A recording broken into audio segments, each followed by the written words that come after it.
ሰላም ተማሪዎች እንዴት ናችሁ? በዛሬው ቪዲዮ ይዤላችሁ የመጣሁት የሂስትሪ ሬሚዲያል ለሬሚዲያል ፕሮግራም የተዘጋጀውን የሂስትሪ ሞጁል ነው። ሶ ሂስትሪ ነው የምናየው ማለት ነው በዚህ ቪዲዮአችን። ሶ ሂስትሪ ለእናንተ አዲስ ቶፒክ አይደለም፣ ምክንያቱም ከግሬድ 9 እስከ 12 ድረስ ሂስትሪን ተምረናል። በዛ ላይ ደግሞ ሂስትሪ በጣም የሚደጋገም ትምህርት ነው ማለት የተደጋገመ ነው። ለምሳሌ ግሬድ 9 ላይ ያለው 11 ላይ ያለ ከዛ ደግሞ ግሬድ 10 ላይ ያለው ደግሞ 12 ላይ ያለና በጣም ነው የሚደጋገመው። ታሪክ ደግሞ በአፍ የሚነገር ነገር ስለሆነ ብዙ ጊዜ ማለት ታሪክ ስለሆነ ኢንትረስቲንግም ስለሆነ ብዙ ጊዜ አንረሳውም። አንዴ ጭንቅላታችን ውስጥ ገባ ቢጠፋ እንኳን ትንሽ ሂንት ወይም ፍንጭ ይኖረናል። ሪቪዥን ነው የሚያስፈልገው። ሶ እዚህ ቶፒክ ላይ እዚህ ሞጁል ላይ ደግሞ ያለው በደንብ ስለ ሂስትሪ ያወራል እና ለእናንተ እንደ ሪቪዥን ነው ቀደም ብላችሁ ለተማራችሁት ማለት ነው። ሶ ቻፕተር 1 ላይ የምናየው ኢንትሮዳክሽን ነው። ዴፊኒሽንስ ኤንድ ዩዝስ ኦፍ ሂስትሪ ነው። The term history derived from a Greek word historia means inquiry or an account of one's inquiry ነው። ሶ ሂስትሪ የሚለው ቃል የመጣው ከግሪክ ነው። ግሪካኖች ሂስቶሪያ ከሚለው ወርድ ነው ያመጡት። ሂስቶሪያ ሚንስ ኢንኩሪ ማለት እንደ እውቀት ነው or one's own accounts of one's ኢንኩሪ ነው የሚባለው። ሂስትሪ ኢዝ ዘ ስቶሪ ኦፍ ሂውማንስ ኢን ዘ ፓስት። ሂስትሪ እንግዲህ የሰው ልጆች የቀደምት ታሪክ ነው። ኢት ቴልስ ዋት ዴይ ዲድ ኤንድ ዋት ሀፕን ቱ ዘም፣ ምን እንዳረጉና እነሱ ላይ ምን ተፈጥሮ እንደነበር ነው የሚነግረን። ሂስቶሪያንስ አር ፒፕልስ ሁ ስተዲ ኤንድ ራይት አባውት ሂውማን ፓርትስ እና ሂስቶሪያንስ የምንላቸው ደግሞ የታሪክ ጸሐፊዎች ናቸው። ስለ ሰው ልጆች ቀደምት ታሪክ ነው የሚጽፉት ሂስቶሪያንስ ወይም ታሪክ ተመራማሪዎች የምንላቸው ማለት ነው። they tell us that history begins about 50,500 years ago when people first began to write እና የሚነግሩንም ታሪክ የጀመረው የጀመረው ሲሆን ከ5500 አመት ጀምሮ ቀደምት አመት የነበረው ነው የሚነግሩን። ምክንያቱም ከ5500 አመት በፊት ነበር የሰው ልጅ ጽሁፍ መጻፍ የጀመረው። ሶ ይህ ጽሁፍ ከተጀመረ በኋላ ያለው ታሪክ ሂስትሪ ይባላል። ነገር ግን the story of people began in prehistory ነገር ግን የሰው ልጆች ታሪክ የጀመረው prehistory ላይ ነው። prehistory የምንለው ደግሞ ምንድነው? prehistory is the study of distant past. prehistory was the time before people developed the art of writing. prehistory የምንለው ምንድነው? ታሪኩ የሚጀምረው ከዚህ ነው። ነገር ግን የሰው ልጆች በዚህን ጊዜ መጻፍ አልጀመሩም ነበር። የአርት ኦፍ ራይቲንግ አልተጀመረም ነበር። ሶ archaeologists and anthropologists have worked to find clues about the early human life. ሶ አርኪኦሎጂስቶች እና አንትሮፖሎጂስቶች ደግሞ ስለ ፕሪሂስትሪ ወይም ስለ ሰው ልጆች ጽሁፍ ከመጻፋቸው በፊት ያለውን ሂንት ወይም ክሉ ትንሽ ፍንጭ ለማግኘት የሚሰሩት አንትሮፖሎጂስቶች ወይም አርኪኦሎጂስቶች ናቸው ማለት ነው። ሂስቶሪያንስ ደግሞ የሰው ልጅ ጽሁፍ ከጀመረ በኋላ ያለው ላይ ነው ጥናት የሚያደርጉት ማለት ነው። only small parts of study of these events and dates of the past እና only a small parts እና በጣም ጥቂቱ ፓርት ነው አርኪኦሎጂስቶች ወይም የፕሪሂስትሪ የሚለው ፓርት የተጠናው ማለት ነው። this small part which study is also called history እና እቺ ትንሿን ፓርት ራሱ በጥናት ተጠርታ ሂስትሪ ተብሎ ነው የሚጠራው ማለት ነው። unlike prehistory, however, the subject of history mainly sticks with past beginning from when writing and recording starts. ከፕሪሂስትሪ በተቃራኒ ሂስትሪ ወይም subject of history የሚጀምረው እንግዲህ የሰው ልጅ መጻፍና መቅዳት ከጀመረበት ጀምሮ ነው። therefore historians are people who study and write about the human past። በመሆኑም የጥናት ተመራማሪዎች ስለ ሰው ልጆች historians are people who write and who studies and write about human ሰው ስለዚህ ስለ ሰው ልጆች ቀደም ታሪክ ጽሁፍ ካለበት ጀምሮ የሚያጠኑ ናቸው። however the other disciplines do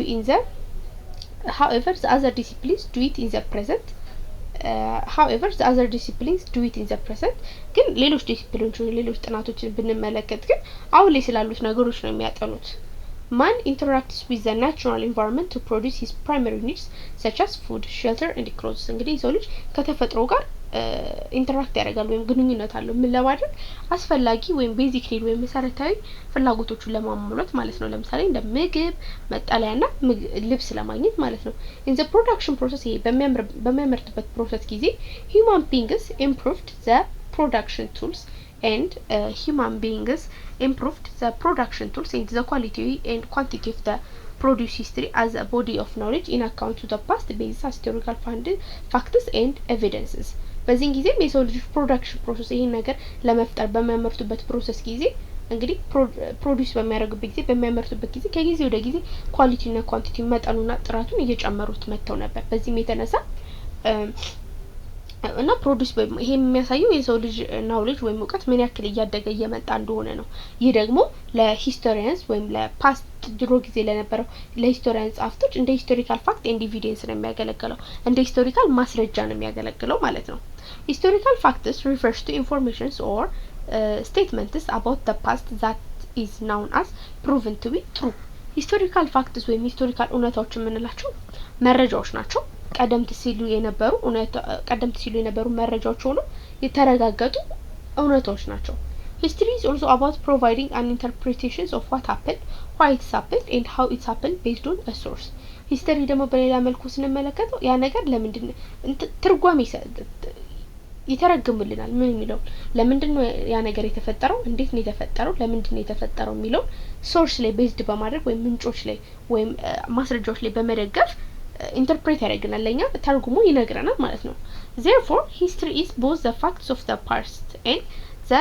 inquiry made into the past facts. so በመሆኑ history both the facts of past and inquiry made into the past facts። ስለዚህ ሁለቱም ፋክት ናቸው፣ እውነታዎች ናቸው። ቀደምት ሲሉ የነበሩና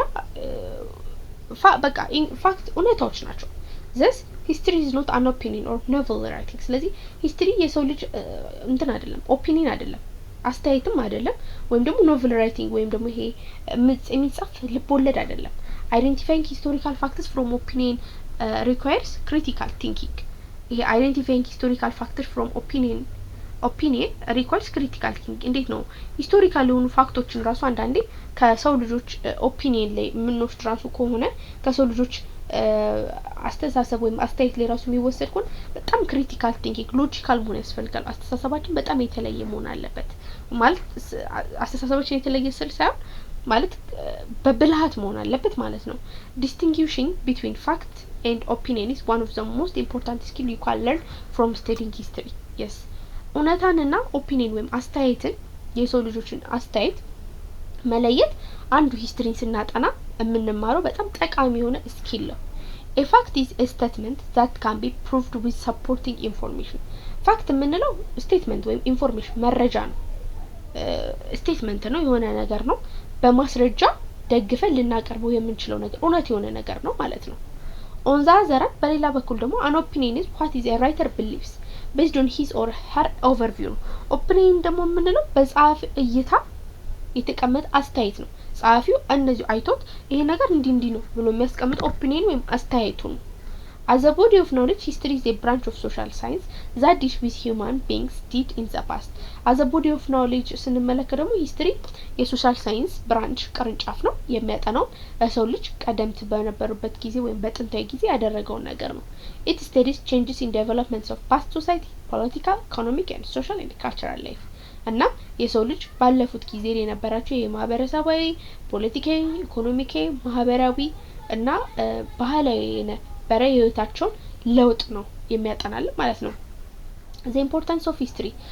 ኢምፖርታንሱ ምንድነው ወይም ሂስትሪ ጥቅም ምንድነው ስንል history help us to know about the past, understand the present and foresee future developments። እንግዲህ ሂስትሪ አንደኛ ስለ ድሮ ወይም ቀደምት ስለነበሩ ስለ ጥንቱ እንድንረዳ ያደርገናል፣ እንድናውቅ ያደርገናል። ሁለት ያሁኑ ላይ ያለውን ሁኔታ አንደርስታንድ እንድንረዳ ያደርገናል። ሁለት ደግሞ ወደፊቱንም ፕሬዲክት እንድናደርግ ወደፊቱንም እንድንተነብይ ያደርገናል ማለት ነው። it also allows us to understand national and international issues including democratic principles and nationalism። ሌላኛው ነው ሀገር አቀፍም ሆነ ዓለም አቀፍ ጉዳዮች ላይ ሀገር አቀፍና ዓለም አቀፍ ጉዳዮችን እንድንረዳ ያደርገናል። ዴሞክራቲክ ፕሪንሲፕልስ ወይም ይሄ ዴሞክራቲክ ፕሪንሲፕልስ ሊሆን ይችላል ወይም ናሽናሊዝም ሊሆን ይችላል። history can also help us develop the necessary skills for collecting and analyzing information to reach conclusion። ሌላኛው ደግሞ ሂስትሪ ሌላ በምን ይጠቅመናል? የተለያዩ መረጃዎችን ኮሌክት ሰብስበን አናላይዝ አድርገን አስተያይተን ሁኔታውን ተረድተን ኮንክሉዥን ላይ እንድንደርስ ድምዳሜ ላይ እንድንደርስ ይረዳናል። so it helps us to live our life as a conscious citizens actively participating in shaping our future። so ምንድነው ያደርገናል? ስርዓተ ህሊና ያለን ዜጋ እንድንሆንና የወደፊት ጀነሬሽናችን ወይም የወደፊት ሲቲዝኖችንም በስርዓት እንድንቀርጽ ያደርገናል ማለት ነው። ሂስትሪ ቲችስ ክሪቲካል ስኪልስ ክሪቲካል የሆኑ አስተሳሰቦችን ወይም ክሪቲካል የሆኑ ጥበቦችን እንድረዳ ያደርገናል። studying history helps students to develop essential research skills ሌላኛው የሂስትሪ ጥቅም ምንድነው? ተማሪዎች አስፈላጊ የሆነ ሪሰርች ስኪል ወይም የምርምር አቅም እንዲኖራቸው ወይም እንዲያሳድጉ ይረዳቸዋል። history helps us to understand the present better and provides a sense of identity ሌላኛው ደግሞ ሌላ አንደርስታንድ እንድናደርግ ያደርገናል sense of identity provides a sense of identity የራሳችን የሆነ ማንነት እንዲኖርን ፕሮቫይድ ያደርግልናል። it also entertain and makes reasonable creatures ሌላኛው ደግሞ entertain ለመዝናናት ወይም ለመዝናናት ብቻ ሳይሆን ሳቢ የሆነ ነገር ነው እኛ ለዛ ይረዳናል ማለት ነው። 1.2 ላይ ደግሞ የምናገኘው ሂስቶሪዮግራፊ እና ሂስቶሪካል ኢንተርፕሬቴሽንስ ናቸው። so historiography ምንድነው ስንል historiography is the study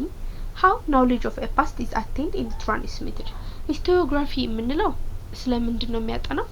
ጥናት ነው። ስለምንድነው ቀደምት የነበረ ፓስት ላይ የነበረ ጥንት ላይ የነበረ knowledge እንዴት ነው የተተላለፈው ወደዚህ ዓለም እንዴት ነው የተተላለፈው ነው። the world oldest written history comes from China ቀደምት የነበረው የሂስትሪ በጣም oldest ወይም ጥንታዊ የሆነው የታሪክ ጽሁፍ የመጣው ከቻይና ነው። archaeologists have discovered records of Chinese history written between 1000 BC እንግዲህ አርኪኦሎጂስቶች በ1000 BC ላይ የተጻፈ የቻይና የሂስትሪ ወይም ታሪክ አግኝተዋል። ancient Greek historians notably Herodotus and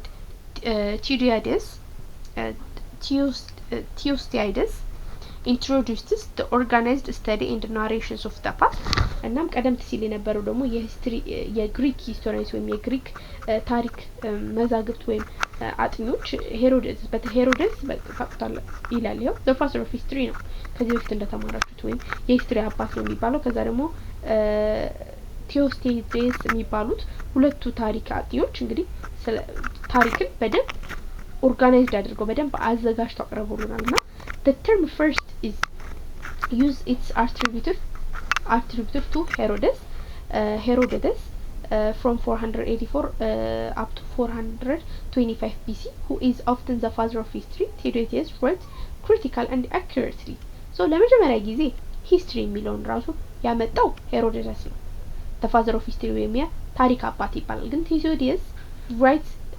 ደግሞ accurately በስርዓት እና critically በደንብ ሎጂካል በሆነ way ጽፎልናል ማለት ነው። history emerged as an academic discipline in the second half of 19th century first in Europe and then other parts of the world እንግዲህ ሂስትሪ ለመጀመሪያ ላይ የተገኘው በ19ኛው ሴንቸሪ አጋማሽ ላይ ነው እንደ ትምህርት ሆኖ ማለት ነው። ፈርስት መጀመሪያ ላይ ዩሮፕ ላይ ነበር። ከዛ በኋላ ወደ ተለያዩ የሀገር ክፍሎች ተስፋፋ ማለት ነው። ወደ ተለያዩ የዓለም ክፍሎች ተስፋፋ ማለት ነው። Leopold von Ranke in 1795 up to 1886 the German historians established history as an independent discipline ከዛም በመጨረሻ ሊዮፖልድ ቮን ራንክ የጀርመን የታሪክ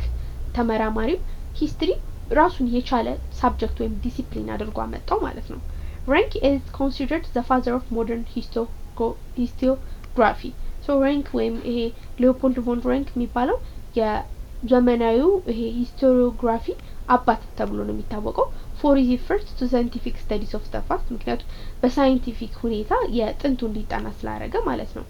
ኢትዮጵያ has an indigenous traditions of history writing ኢትዮጵያ ደግሞ የራሷ የሆነ ሀገር በቀል የሆነ የታሪክ አጻጻፍ ነበራት። it made some changes from the chronological tradition in the early 20th century እና በ20ኛው ሴንቸሪ ላይ ትንሽ ለውጥ አምጥቶ ነበር። history emerged as academic discipline in 1960 እንግዲህ ኢትዮጵያ ውስጥ ለመጀመሪያ ጊዜ እንደራስ ሳብጀክት ሆኖ ብቻውን ጥናት የተደረገበት history ኢትዮጵያ ውስጥ በ1960 ነው። this decade is vital in the growth of Ethiopian historiography ደግሞ በኢትዮጵያ ታሪክ ውስጥ በጣም በኢትዮጵያ ሂስቶሪ ታሪክ ውስጥ በጣም ቫይታል ነው ጠቃሚ ወይም ጊዜ ነበር ማለት ነው። ሌላኛው ደግሞ ሂስቶሪካል ኢንተርፕሬቴሽን ነው ወይም ሂስቶሪካል ትርጓሜ የሚለው ነው። what happened in the past is endless ቀደም ጥንት ላይ የተፈጠሩ ነገሮች በጣም ኢንድለስ ማለቅ የሌላቸው ያላለቁ ናቸው thus historians select topics or problems they desire to study ስለዚህ ሂስቶሪያኖች የፈለጉትን ሐሳብና ችግር መልጠው ነው ራሳቸው ስተዲ የሚያደርጉት ወይ ጥናት የሚያደርጉበት so history is a systematic and objective studies of the past as a field of discipline ስለዚህ history systematic እና objective study ነው as a field of እንደ subject ስንመለከተው objective ያለው systematic የሆነ subject ነው የራሱ የሆነ ጎል ሊነካው የሚፈልገው ያለው ጎል አለ ማለት ነው it is a systematic study because historical study follows established rules procedures and standards systematic ስንል የራሱ የሆነ ያጠናን ህግ አለው procedure የሚከተለው procedure አለ standard አለው so history uses specific basic methods in writing history ና historians specific basic method ይጠቀማሉ historians ታሪክ ለመጻፍ የራሳቸው የሆነ ስፔሲፊክ የሆነ ያጻጻፍ ዘዴ ያላቸው the study of history also refers to the observed pursuit of truth the study of history ወይም የታሪክ ጥናት ራሱ በሌላ ስሙ ምን ይባላል the objective is pursuit of truth እውነታን ለማግኘት ወይ እውነትን መሻት ነው የሚባለው ማለት ነው በሌላ ስሙ in principles historians are expected to avoid bias through it's difficult to in practice so in principle ስንመለከተው ደግሞ historians ግዴታ ይሄ መድሎ መኖር የለበትም historical interpretation is the process by which we describe analyze evaluate and create an explanations of the past events historical interpretation ስንል ወይም historical ትርጓሜ ስንል ፕሮሰስ ነው ምንድነው ስለዛ ነገር describe ማድረግ መግለጽ analyze ማድረግ evaluate መገምገም ከዛ በኋላ ደግሞ create an explanations past event ቀደም ሲል የነበረው ስለተፈጠሩት ነገር explanation ወይም ምንድነው explanation ወይም መግለጽ ነው we base our interpretations in primary and secondary or both sources so interpretation በሁለት ነገሮች ላይ ነው ትርጓሜ ወይም የምንተረጉም ሁለት ነገሮች ላይ ቤዝ በማድረግ ወይም ሁለት ነገሮች ላይ ዲፔንድ በማድረግ ነው primary እና secondary ነው ወይም both sources ነው so 1.2.1 ላይ source of history ነው ያለን እነዚህ ርዕሶች ነው ቀደም ሲሉ የተማርናቸው ናቸው ሁሌም ቢሆን ይሄ ግሬድ 9 ላይ ሁሌም ቢሆን ያሉ ነገሮች ናቸው እነዚህ ነገሮች ልትረሷቸው አይገባም so remedial ላይ አዲስ ርዕስ አይደለም ከዚህ በፊት የተማራችሁ ነው so history is the study of the past supported by evidence rising from source history እንግዲህ ቀደም ሲሉ የነበሩ ነገሮች የሚያጠና ነው ምን ላይ በመመስረት ሶርሶችን ወይም ምንጮችን በመጠቀም ነው sources are pillars and where there are no sources are pillars and where there are no sources there is no history ሶርሶች ለታሪክ ምሰሶች ናቸው ምንም አይነት ሶርስ ወይ ምንም አይነት የታሪክ ምንጭ የለም ማለት ታሪክ የለም ማለት ነው sources are therefore key to the study and writing of history በመሆኑ ሶርስ ወይም እነዚህ የታሪክ ምንጮች ለሂስትሪ ጥናት እንደ ኪ ናቸው እንደ ቁልፍ ናቸው ማለት ነው most commonly ብዙ ጊዜ historians derive sources into two broad groups ብዙ ጊዜ historians ታሪኮችን ከሁለት ምንጮች ነው የሚሰበስቡት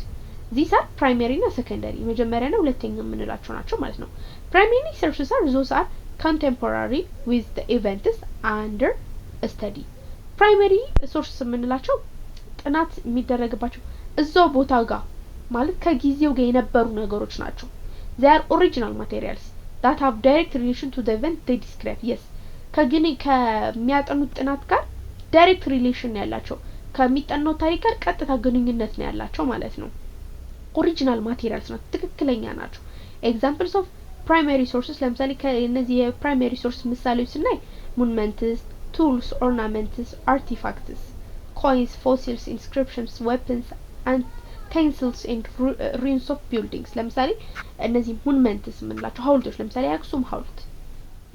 የዛን ጊዜ የተፈጠረ ነገር ነው ስለዚህ direct relation ያለው ከአክሱም ስልጣኔ ጋር direct relation tools የተጠቀሙበት materials ornaments ጌጣጌጦች artifacts ምንላቸው ኮይን እነዚህ ሳንቲም ፎሲልስ ቅሪታ አካሎች ኢንስክሪፕሽንስ በንጉስ የተጻፉ ጽሁፎች weapons መሳሪያዎች utensils ይሄም በዛን ጊዜ የሚጠቃቀሙባቸው መሳሪያዎች ruins of building ወይም የሆኑ የህንጻ ፍርስራሽ ሊሆን ይችላል written materials ምንላቸው ደግሞ written materials በጽሁፍ የተቀመጡ ለምሳሌ manuscripts or handwritings materials chronologies diaries letters minutes codes of laws holy bible holy qurans court records administrative files travel documents photographs, jewelries, clothes, maps, videos, audio visual materials ሌላኛው ደግሞ writing materials በጽሁፍ የሚቀርቡ እነዚህ hand writing materials በጽሁፍ የሚቀርቡ ዲያሪ ሊሆን ይችላል ወይ ንጉስ ዲያሪ ሊሆን ይችላል ደብዳቤ ሊሆን ይችላል ሚንትስ ምንላችሁ ሊሆን ይችላል ወይም የህግ ኮድ ይሄ በወረቀት ላይ ወይም በሆነ ነገር ተጽፈው ያሉ ህጎች ሆሊ ቤት መጽሐፍ ቅዱስ ሆሊ ቁርአን ሊሆን ይችላል ኮርት ሪኮርድስ ወይም የፍርድ ቤት ሪኮርድ ወይም የተጻፉ ሊሆን ይችላሉ በዛ ጊዜ ነበሩ አድሚኒስትሬቲቭ ፋይሎች ሲያስተዳድሩባቸው የነበራቸው ፋይሎች ትራቨል ዶክመንት ሲንቀሳቀሱ የነበራቸው ዶክመንት ፎቶ ሊሆን ይችላል ጆሪስ ጌጣጌጥ ሊሆን ይችላል ልብሶች ሊሆን ይችላል ማፕ ካርታ ሊሆን ይችላል ቪዲዮ ሊሆን ይችላል ወይ ደግሞ አውዲዮ ቪዥዋል ወይ የድምጽ ማቴሪያል ሊሆን ይችላል እነዚህ ነገሮች እንዳለ ፕራይመሪ ሶርስ ነው የምንላቸው ወይም ዳይሬክት ሪሌሽን አላቸው ሁለተኛው ደግሞ ሰከንደሪ ሶርስ ነው የምንላቸው ሰከንደሪ sources that contains information that is derived from primary sources ሰከንደሪ ሶርስ የምንላቸው ደግሞ ከፕራይመሪ ሶርስ ድራይቭ የተደረጉ መረጃዎች ናቸው ከዛ ላይ የተወሰዱ መረጃዎች ናቸው in addition they provide us with second hand or indirect information ሁለተኛ ወይ indirect የሆነ ቀጥተኛ ያልሆነ ኢንፎርሜሽን ነው የሚያደርሱት there is a gap in time and space with sources እንግዲህ በሶርሶች መካከል የጊዜ ርቀት ወይም ጋፕ አለ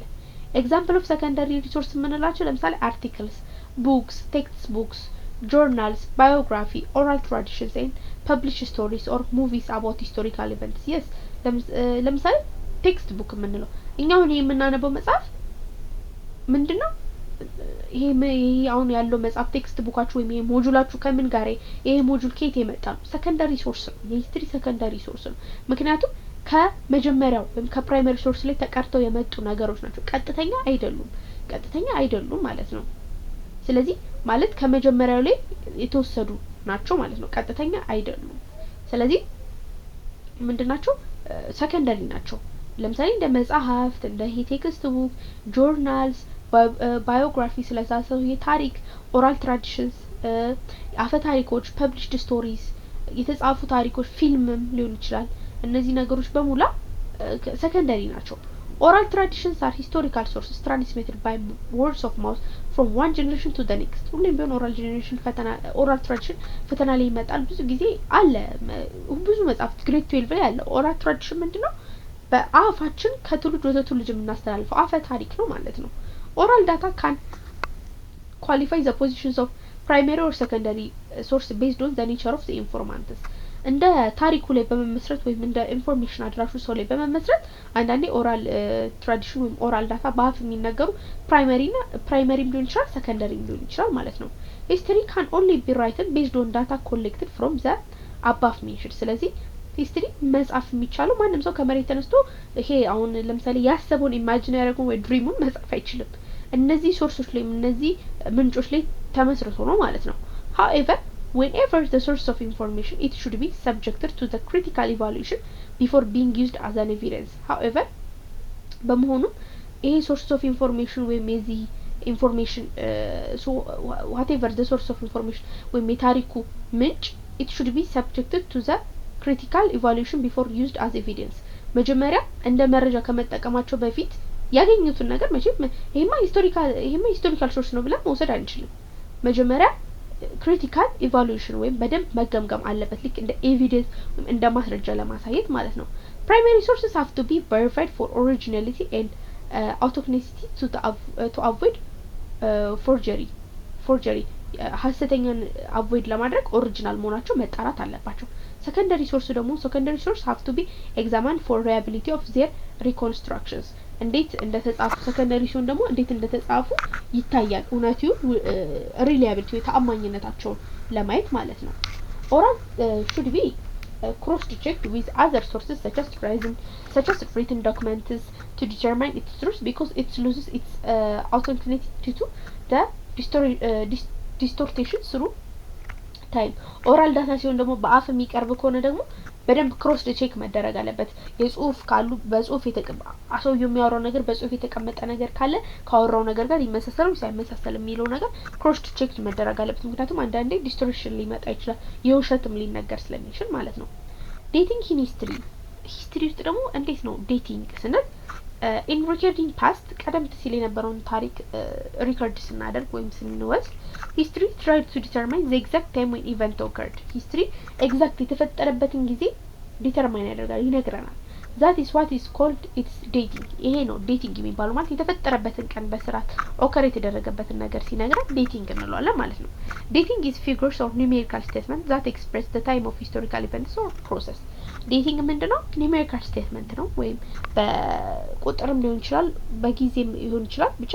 ሂስትሪው የተፈጠረበትን ፕሮሰስ ነው የሚያሳየው ማለት ነው the duration is in time could short or long ይሄ ታሪኩ የነበረበት አጭርም ወይም ረጅምም ሊሆን ይችላል therefore historians describe the period of the events by using certain subdivisions or units of time በመሆኑ የታሪክ ተመራማሪዎች ይህንን ፔሪድ በራሳቸው ኢቨንት units of time ሰጥተውት subdivision ከፋፍለውታል ማለት ነው hence figurative expression expresses the exact day which the event occurred ስለዚህ የሚገልጹበት way አለ ማለት ነው for example ለምሳሌ ኤግዛምፕል አለ እዚህ ጋር for example the battle of Adwa took place on March 1 1896 ለምሳሌ የአድዋ ጦርነት በማርች 1896 የተካሄደው ይሄ ኤግዛክት ዴቲንግ ነው እየነገረን ያለው ማለት ነው the Ethiopian Renaissance Dam was initiated on the April 2 2011 ከዛ ደግሞ የኢትዮጵያ የታላቁ ህዳሴ ግድብ የተጀመረው በኤፕሪል 2 በ2011 ነው ይላል dating in history is expressed in numerical statements such as decades centuries and millenniums ስለዚህ dating በታሪክ dating በዴኬድ ሊገለጽ ይችላል በሴንቸሪ በክፍለ ዘመን ሊገለጽ ይችላል ወይም በሚሊየን ሊገለጽ ይችላል so a decade refers to a period of 10 years decade ስንል decade ስንል 10 አመት ነው ይቅርታ 10 አመት ነው ሴንቸሪ ስንል 100 አመት ነው ወይም 100 አመት ነው whereas millennium ስንል ደግሞ 1000 አመት ነው ማለት ነው for example ለምሳሌ the year from 19th up to 1909 is the first decade of the 20th century ነው የሚባለው ይሄ ከ19 ወይም 19 ሴንቸሪ ሊክ 19 ጀምሮ እስከ 1909 ያለው ማለት 10 አመት ሊደፍን ሲል ማለት ነው ከ19 እስከ 1909 the first decades of 20th century ነው የሚባለው ከ19 እስከ 1999 ሲሆን ደግሞ አይደፍነው ደፍኖ አይደለም 20th century የሚለው ከዛ ከ19 እስከ 1999 ሲሆን ደግሞ 20th century ነው የሚለው ከዛ ደግሞ ከ1000 እስከ 1999 ሲሆን ደግሞ the second millennium ማለት በመካከላቸው ዴኬድ ሲሆን 10 አመት ከዛ ሴንቸሪ ሲሆን ደግሞ እዚህ ጋር ሴንቸሪ ነበር ማለት ነው yes ሴንቸሪ ያለ ሴንቸሪ ሲሆን ደግሞ ሴንቸሪ ሲሆን ደግሞ ስንት አመት ነው ብለናል 100 አመት ከዛ ደግሞ ሚሊኒየም ሲሆን 1000 አመት ነው ማለት ነው the primary purpose of dating is in history is to organize past events according to their sequence of occurrence by using calendars በዋነኝነት ይሄ ፕራይመሪ ሶርስ ወይም ሂስትሪ ዴቲንግ ያስፈልገው የሚቀኑ የሚያስፈልገው ኢቨንቶቹ ቀደም ሲል የነበሩ ጥንታዊ እንትኖች ኢቨንቶቹ ወይም ተግባሮቶቹ ወይም የተፈጠሩት ነገሮች ሲኩዌንስ ወይም እንትናቸውን አሬንጅመንታቸውን እንዲጠብቁ ነው የቱ ቀድሞ የተጠበቀው የቱ ቀድሞ የተፈጠረው የትኛው ነው ቀድሞ የተፈጠረው ለማለት ነው so according to their sequence of occurrence by using calendar ስለዚህ ካላንደር በማየት እናውቃለን ማለት ነው that is what we call chronology በሌላ ስሙ chronology ነው የምንለው ወይም የሲኩዌንስ የሂስትሪ ሲኩዌንስ ወይም ሂስትሪ ደረጃ አቀማመጡ chronology እንላለን the two widely used calendars worldwide are the Gregorian and Islamic so ዓለም ላይ በደንብ የምንጠቀማቸው ካላንደር ምንድናቸው Gregorian እና Islamic ናቸው according to Gregorian calendars time is counted forward and backward from the time of the birth of Jesus Christ so በግሪጎሪያን ካላንደር መሰረት ከኢየሱስ ክርስቶስ ውልደት በፊትና በኋላ ብሎ ነው በግሪጎሪያን ካላንደር የሚቆጥረው ማለት ነው so the time before the birth of Christ is referred to as BC or before Christ whereas the time after the birth of Jesus Christ is expressed AD ወይም Anno Domini or Latin term meaning the year of the Lord ከዛ በኋላ ምንድነው ኢየሱስ ክርስቶስ ከመወለዱ በፊት ያለው BC ወይም before Christ ይሏል ከዛ ነገር ግን ኢየሱስ ክርስቶስ ከተወለደ በኋላ ደግሞ ያለው AD ይሏል ወይም Anno Domini ይባላል በላቲን ወርድ ነው ይሄ the year of the Lord ነው የሚባለው Ethiopia uses the calendar which begins in September 11 of Gregorian calendars ኢትዮጵያ የምትጠቀመው ካላንደር ግን በግሪጎሪያን ካላንደር ሴፕቴምበር 11 ብሎ የሚጀምረው ላይ ነው ማለት ነው የኛ አዲስ አመት መቼ ነው በውጮቹ ሴፕቴምበር 11 ላይ ነው ማለት ነው the Ethiopian calendar is 7 to 8 years behind the Gregorian calendar የኢትዮጵያ ካላንደር እንግዲህ 7 ወይ 8 አመት ወደ ኋላ ይቀራል ከግሪጎሪያን ካላንደሩ ማለት ነው ምክንያቱም እኛ የምንጠቀመው ካላንደር እዚህ ላይ ነው ጁሊያን ካላንደር ኢትዮጵያ የምትጠቀመው the Islamic calendar ደግሞ ስንመለከተው following the event is called the hijra to count time forward and backward Islamic calendar ደግሞ ሂጅራን ተከትሎ ነው ወደ ኋላና ወደፊት እያለ የሚቆጥረው ማለት ነው The hijra was the flight of the Prophet Muhammad of his early followers from the town of Mecca to Medina from 622 AD. Hijra ምንድነው ስንል የነብዩ መሐመድና የሱ ተከታዮች ከመካ ወደ መዲና የሄዱበት ጊዜ ነው በ612 AD ማለት ነው ሶ ይሄ ጊዜ ነው ሂጅራ የሚሉት ሶ BH stands for the year before the hijra BH ስንል ከሂጅራ በፊት ለማለት ነው H ስንል ደግሞ the year refers to after hijra ከሂጅራ በኋላ ለማለት ነው so historians sometimes uses a timeline so ይሄንን ታይምላይን አንዳንዴ historians timeline ወይም የጊዜ መስመርን ይጠቀማሉ a timeline is a graphic representations of events in chronological orders or period of history timeline የምንለው geographic representations of eventዎችን graphic ነው ኢቨንቶችን ግራፊካል ወይም በግራፍ ተጠቅመው chronological order ያስቀምጣሉ ማለት ነው የቱን የቀደመው የቱን ቀጣዩ ይያሉ ማለት ነው it is a horizontal or vertical line up of historical events ወይ vertical ነው ወይ horizontal ነው ወይ vertical ወይ horizontal line up አድርገው ኢቨንቱን የሚያስቀምጡት ማለት ነው historical line timeline enables quick visualizations and forms a clear idea of passage times above the events በዚህ በሂስቶሪካል ታይምላይን ሲያስቀምጡት በቀላሉ ለመረዳትና ቪዥዋላይዝ ጭንቅላታችን ውስጥ በቀላሉ ቪዥዋላይዝ እንድናደርጉም ጭንቅላታችን ውስጥ ኢሜጅ እንድናስቀምጥ ያደርገናል ስለ ኢቨንቱ ማለት ነው in addition the timeline shows you when and where events happen during the discussions period ከዛም በላይ ደግሞ ታይምላይን ምን ያሳየናል የትና ምኑ ጋር እንደሆነ ለዲስከሽን ለማስቀመጥ ይረዳል ማለት ነው see the timeline below ይላል እና because of the length of the time because of the length of the time በጊዜ እርዝማኔ የተነሳ historians organize the human past into separate periods after identifying several developments and giving a label to each period እንግዲህ ታሪክ በጣም ረጅም በመሆኑ የተነሳ historians ምን አደረጉ የሰው ልጆችን ታሪክ ከፋፈሉት በአኗኗራቸው በሁሉም ነገር አድርገው ከፋፍሉታል ሶ ይሄን ምን ይሉታል periodization in history ይባላል according to this history conventionally divided into 3 በመሆኑ በዚህ የተነሳ ሂስትሪን በሶስት ተከፋፈሉት አንሸንት አሉት ጥንታዊ አሉት ሜዲቫል አሉት ማዕከላዊ ወይም ማዕከለኛው አሉት ከዛ በኋላ ሞደርን ወይም ዘመናዊ አሉት ማለት ነው ስለዚህ ምንናየው features interdependence and achievements of major civilizations እነዚህ major civilizations ወይም አንሸንት ነው የሚያሳየው እዚህ ያሉትን አንሸንቶቹ ማለት ነው ስለዚህ የመጀመሪያው civilization አፍሪካ ውስጥ የነበሩ ስልጣኔ ውስጥ የመጀመሪያው ancient civilization of Egypt ወይም ancient Egypt ወይም ጥንታዊቷ ግብጽ ነው the civilizations of ancient Egypt began about 3000 BC it flourished in Nile Valley according to the tradition upper and lower Egypt was unified by Menes around 3200 BC እንግዲህ the civilizations of ancient Egypt የጥንታዊ ancient Egypt የጀመረው ከ3000 BC በ3000 BC ወይም before Christ ነው BC ነው እና it flourished እና የተመሰረተው ሜታ አካባቢ ነው በአባይ ሪቨር ቫሊ አካባቢ ነው እና according to tradition በታሪክ እንደሚወራው ከሆነ የላይኛውና የታችኛው ግብጽ በሜነስ ወይም በንጉስ ሜነስ ጊዜ በ3200 BC ጊዜ አንድ ሆኖ ነበር ይላል agriculture was the basis of Egyptian's economy እንግዲህ ዋና ኢኮኖሚያቸው ግብርና ነበር the silt from the Nile replenished the fertility of the soil and allowed a production of large amounts of crops እንግዲህ ከናይል የሚመጣው ይሄ ደለል አፈር soil አፈራቸው fertility ወይም ይሄ ምንድነው ለሚሆን አፈር ነው ያላችሁ በዚህ የተነሳ ለሰብል ምርት ጠቅሟቸዋል ማለት ነው the Egyptians peasantry produced wheat and barley livestock also formed in integral parts of the economy Egyptians peasantry ወይም Egyptian ገበሬዎች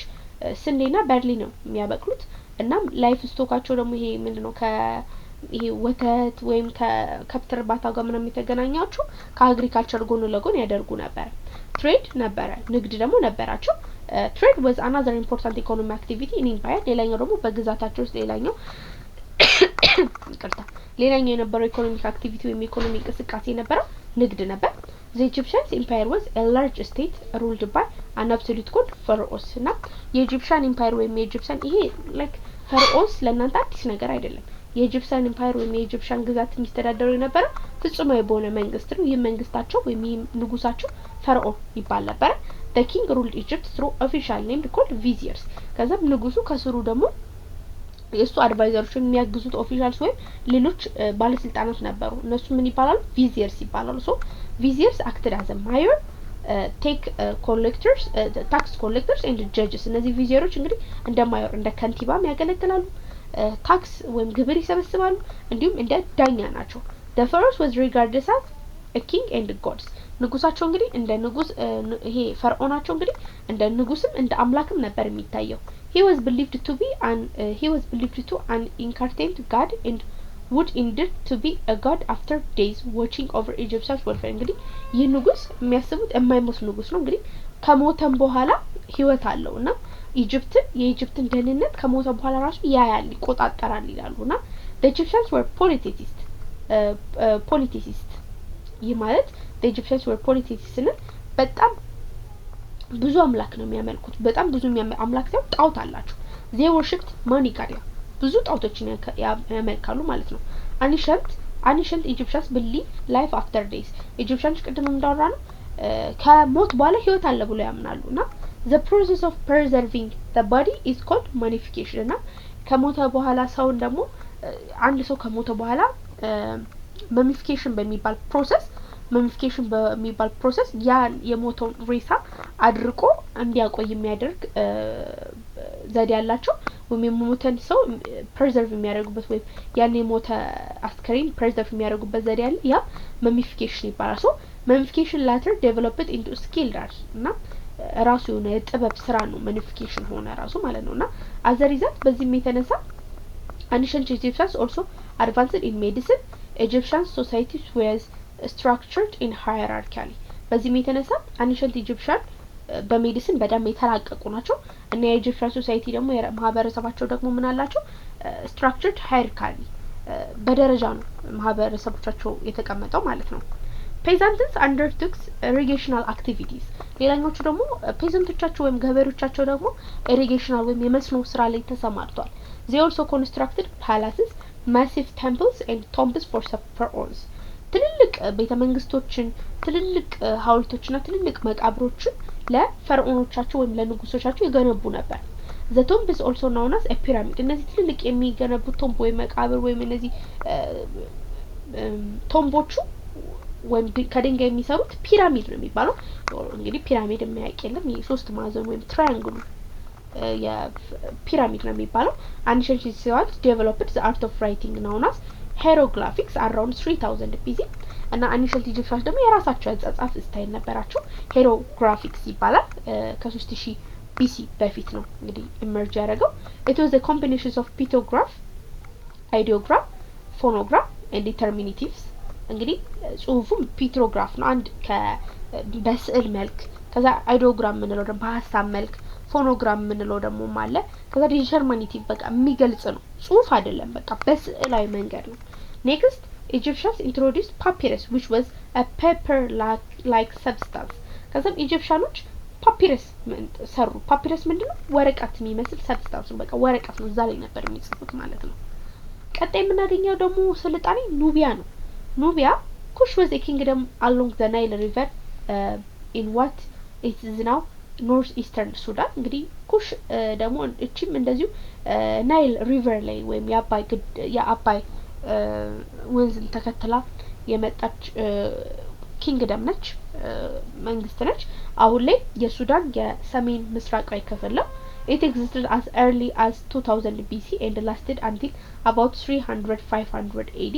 እንግዲህ ኤግዚስት ያደረጉት የተፈጠሩትም 2000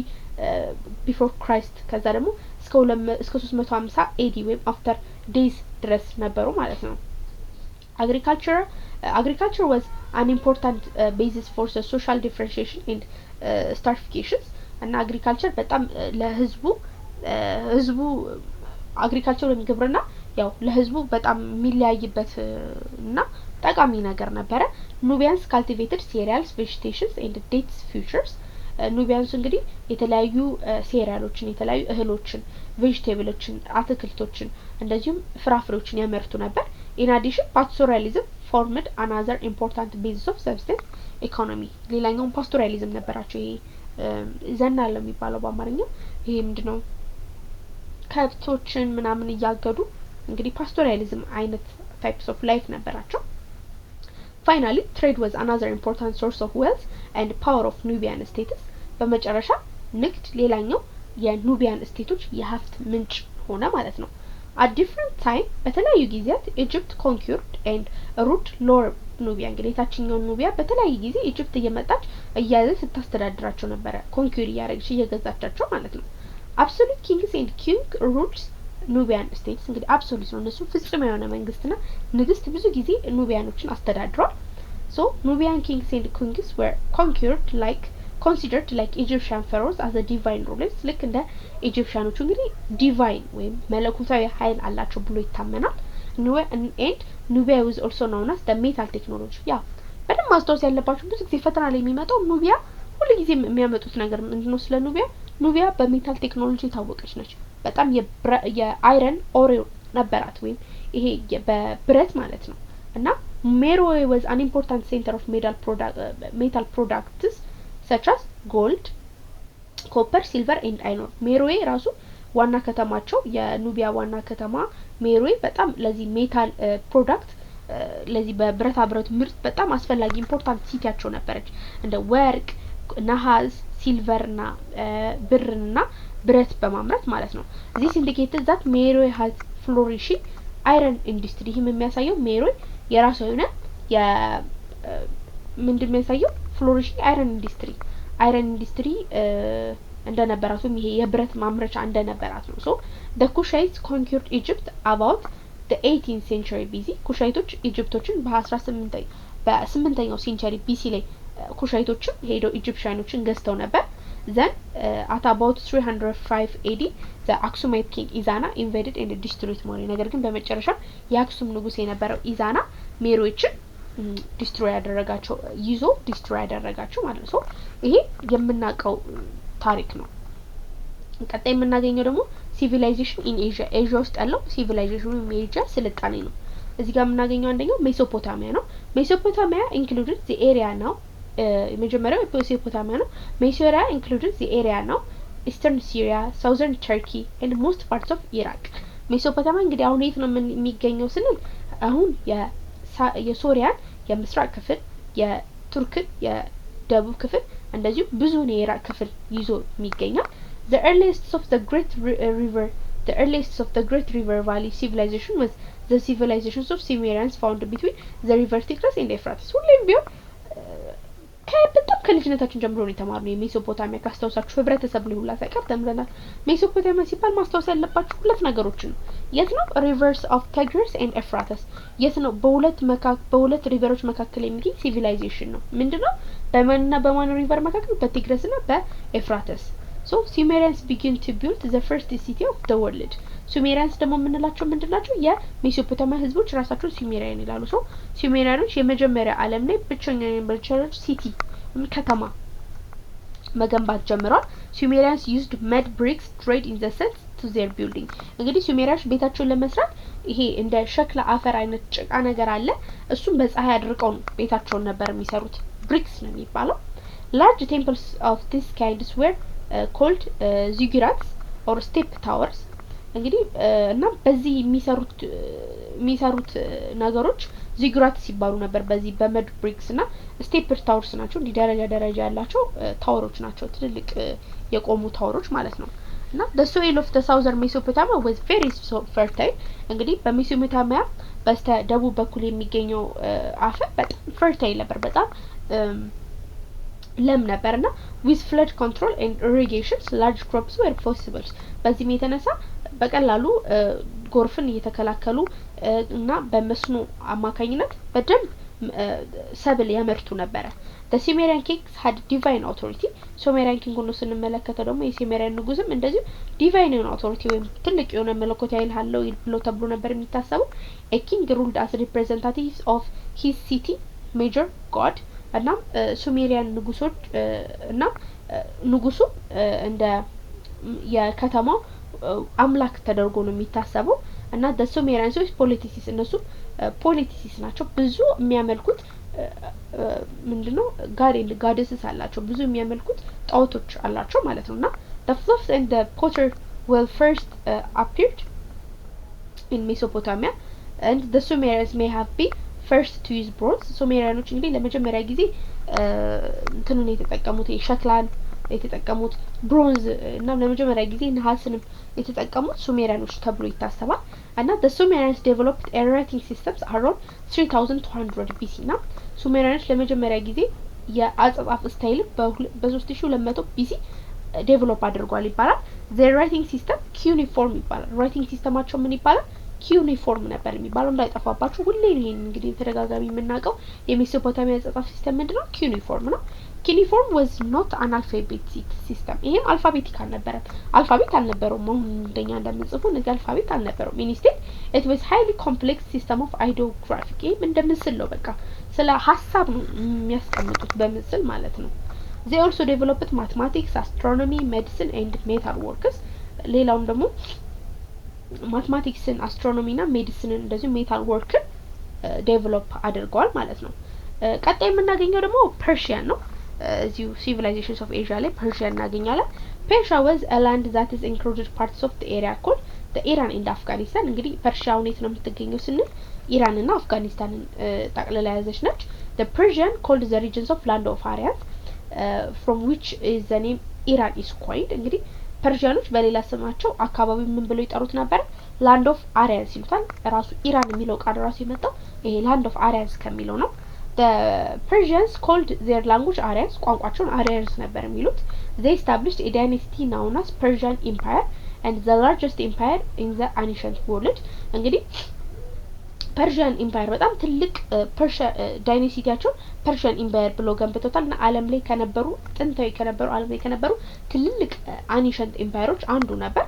The first Persian Empire was founded by Cyrus the Great around 550 BC became one of the largest empire in history and stretching from Europe's Balkan peninsulas in the west to Indian Indus Valley in the east እንግዲህ ለመጀመሪያ ጊዜ the first Persian Empire ያገኘው ሰው ሳይረስ the Great ይባል ነበር በ550 BC ነበርና በጣም ትልቁ largest empire እንዲሆን ያደረገው እንግዲህ ወደ አውሮፓ እስከ ባልካን ፔኒንሱላ ድረስ ሄዷል እስከ ባልካን ፔኒንሱላ ድረስ አድርጎ በመራብ በኩል ከዛ ደግሞ እስከ ኢንዲያን ኢንደስ ቫሊ ደግሞ በኢስት በኩል በምስራቅ በኩል ተስፋፍቶ ነበር it also included the part of North Africa እንግዲህ North African part ወይም ሰሜን አፍሪካን part ሁሉ ይዞ ነበር they made an important contribution to the government laws and religions እና በጣም አስፈላጊ government ወይ መንግስትን ህጎችንና ሃይማኖቶችን ፈጥሮ ነበር they built many new roads and developed the first world postal service አዳዲስ መንገዶችን ሰርተው ነበርና ለመጀመሪያ ጊዜ የመጀመሪያው ፖስታል ሰርቪስ ወይ ይሄ የደብዳቤ ሰርቪስ ነው የደብዳቤ አገልግሎትን ለዓለም አስተዋውቋል እና their religion was known as Zoroastrianism founded by prophet called Zoroaster እናም ለመጀመሪያ ጊዜ የራሳቸው ሃይማኖት ነበራቸው ዞሮአስተሪያኒዝም ይባላል የተገኘው በፕሮፌት ነብዩ ያገኘው ነብይ ዞሮአስተር ይባል ነበር ማለት ነው ዞሮአስተሪያኒዝም የሚባል ሃይማኖት ነበራቸው ማለት ነው ቀጣይ የምናገኘው ደግሞ civilizations of Asia India ነች the first Indian civilizations began in Indus Valley in Pakistan and western India at about 2500 BC and reached its apex at about 1500 BC እንግዲህ የመጀመሪያው የኢንዲያን ሲቪላይዜሽን የጀመረው በኢንደስ ቫሊ አካባቢ ነው ፓኪስታን ውስጥና በኢንዲያ የምዕራብ ክፍል ነው 2055 ከ2500 BC ጀምሮ እንግዲህ ሀያል ሆኖ ደግሞ በ1500 BC ነበረ the people had their counting measuring and weighting and writing system ህዝቦቹ የራሳቸውን የሚቆጥሩበት የሚለኩበት ክብደትም የሚለኩበት እና ያጻጻፍ ሲስተም ነበራቸው they dug ditches and canals around the cities to irrigate their farms እና ሲቲያቸው ከተማቸው አካባቢ የራሳቸውን ቱቦች ካናሎችን ሰርተው ነበረ ለኢሪጌት ዜር ፋርምስ ለመስኖ ማለት ለግብርናቸውና the peoples traded with one another and also with other civilization like ሜሶፖታሚያ እርስ በራሳቸው እንግዲህ ይነጋገዱ ነበር ከሌሎች ሲቪላይዜሽኖች ጋር ሁሉ ይነግዱ ነበር ከነ ሜሶፖታሚያ ጋር ሁሉ ሳይቀር the Indians artisans used coppers and bronze to make tools mirrors pots pans and crafted gold ornaments እንግዲህ ኢንዲያን ውስጥ የነበሩ አርቲሻኖች ወይም እነዚህ የጥበብ ስራ የእጅ ጥበብ የሚሰሩ የነበሮች ኮፐርን ይሄንን ነሐስንና ኮፐርን በመጠቀም ቱል የተለያዩ መሳሪያዎችን ይሰሩ ነበር እንደ ሚረርስ መስታወት ፖትስ ማንቆርቆሪያዎችን መጥበሻዎችን ፓኖችን ድስቶችን ፓኖችን ማለት ነው ክራፍትድ ጎልድ ኦርናመንትስ እንደዚህ በወርቅ ደግሞ የተለያዩ ወርቅ ጌጣጌጦችን ይሰሩ ነበርና the ancient Indian society was hierarchically divided into different social class እንግዲህ የአንሸንት ሶሳይቲዎች ኦፍ ኢንዲያን እንግዲህ ይከፋፈል ነበር በሃይራርኪ በደረጃ ህዝቦቹ ይከፋፈሉ ነበር according to their work and birth በስራቸውና በውልደታቸው ማለት ነው it goes back to 3000 years እንግዲህ ከ3000 አመት በፊት ማለት ነው Hindu religion was developed from the beliefs of the early Indo-Aryans እንግዲህ Indo-Aryans ነበሩ Indo-Aryans የራሳቸውና ሂንዱ የሚባል ሃይማኖት ፈጥረው ነበረ Buddhism emerged from Hinduism as a reform movement ከዛም በኋላ ከሂንዱይዝም በመቀንጠል ቡዲዝም እንደ ሪፎርም በመምጣት ሪፎርም ሙቭመንት በማድረግ ቡዲዝም ከሂንዱይዝም መጥቶ ወጣ ማለት ነው እና it spread out of India to the South East Asia China and Japan ከዛ ከኢንዲያ በመውጣት ወደ ደቡብ ምስራቅ ኤዥያ ከዛ ወደ ቻይና እና ወደ ጃፓን ተስፋፋ ማለት ነው ቀጣይ የምናገኘው ሲቪላይዜሽን ደግሞ የቻይና ነው ancient civilizations of Asia ላይ ቻይና እናገኛለን the civilizations of ancient China first developed in the Yellow River regions of northern China in the 3rd millennium BC እንግዲህ የመጀመሪያው የቻይና ሲቪላይዜሽን ዴቨሎፕ ያደርገው የተነሳው የየሎ ሪቨር ሪጅንን በመከተል በሰሜናዊ የቻይና ክፍል በ3ኛው ሚሊኒየም BC ነበር Chinese civilization expanded over time to the present China's central and southern part እንግዲህ የቻይና ሲቪላይዜሽን የተነሳውና የተስፋፋው አሁን ላይ የቻይና መካከለኛውና የደቡባዊ ክፍሏ ላይ ነው ancient Chinese civilization reached its heights about 3000 BC እንግዲህ ancient civilization ሀያል የነበሩበት በጣም በ3000 BC ጊዜ ነበር in the valley of Huanghe the first dynasty in China was እና በመጀመሪያው በሁዋንግሆ ቫሊ ወይም በሁዋንግሆ የሪቨር ወንዝ ሸለቆን በመከተል the first dynasty China was called the Shang dynasty የመጀመሪያው ዳይናስቲ የፈጠረ ሻንግ ዳይናስቲ ይባል ነበር its achievement includes the creations of bronze vessels war chariots and writing systems እና ምን አይነት ነገሮችን አምጥቷል ስንል የራሳቸውን በብሮንዝ የሚሰሩ ቨዝልሶች መሳሪያዎች war chariots or chariots writing system የራሳቸው የጻጻፍ ሲስተም ነበራቸው it's at about 1122 BC the Chun dynasty overthrew the Shang dynasty and established rule over China until 256 BC እና ከዛም በኋላ ደግሞ በ1112 BC 22 BC ላይ የሻንግ ዳይናስቲ የቾንግ ዳይናስቲ ገልብጦት ወጣ ማለት ነው ከዛ ቻይናን እስከ 256 BC ድረስ ማስተዳደር ችሎ ነበር as a result በዚህ የተነሳ China's literacy ነው ለማለት የፈለጉት እዚህ ጋር literacy classics developed in the Chinese philosophy emerged በዚህ ጊዜ እንግዲህ የቻይና ጽሁፍ አደገ እና ክላሲክ ዴቨሎፕመንት እድገት አመጣ ማለት በዚህ ጊዜ የቻይና emerged Confucianism ወይም ኮንፊሽያኒዝም